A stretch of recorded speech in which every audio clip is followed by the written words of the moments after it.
আমরা প্রতিনিয়ত এমন কিছু জিনিস দেখতে পাই যেটা আমরা মুসলিম হিসেবে আমাদের পরিচয় দিতে লজ্জা লাগে। আমরা মুসলিম ঘরের সন্তান, সেটা বলতে আমাদের লজ্জা লাগে। আপনার সন্তান যেন এমন না হয় যে আপনার জানাজার নামাজ যেন সন্তান না পড়তে পারে। আপনারা হয়তো দেখেছেন কিছুদিন পূর্বে বাংলাদেশের সবচেয়ে সুন্দর পুরুষ হিসেবে অ্যাওয়ার্ড পাওয়া এডলফ খান, ওনার বাবা মারা যাওয়ার পর যে জানাজার নামাজ পড়তে গিয়েছেন, জানাজার নামাজ পড়তে জানেন না।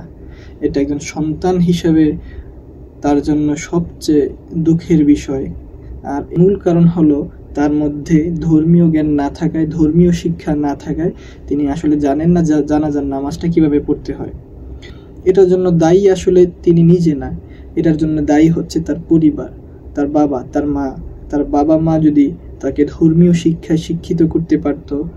আমরা বলি না যে আপনার ছেলে একদম আলেম হাফেজ হোক, প্রয়োজন নাই, কিন্তু আপনার ছেলে বা আপনার সন্তানকে আপনার ধর্মীয় যতটুকু জ্ঞান দেওয়া প্রয়োজন ততটুকু আপনি দেন।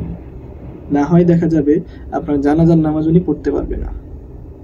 একজন গার্ডিয়ান হিসাবে, একজন অভিভাবক হিসাবে আপনার জন্য আর কষ্টের কি হতে পারে যে আপনার সন্তান আপনার জানাজার নামাজ পড়তে পারবে না, আপনি মারা যাওয়ার পর আপনার সন্তান আপনার নাজাতের উসিলা হবে না। আপনি এখন ভাবেন, এখন ভেবে আপনি ওই অনুযায়ী চলেন যে আপনার সন্তানকে আপনি সুশিক্ষা শিক্ষিত করবেন, কিন্তু আপনি এতটুকু জ্ঞান দেন যেন আপনি মারা যাওয়ার পর আপনার সন্তান আপনার নাজাতের উসিলা হয়। কিভাবে আপনার জানাজার নামাজ পড়তে হবে, কিভাবে আপনার 5 ওয়াক্ত নামাজ পড়তে হবে, এই বিষয়গুলো আপনি জানান।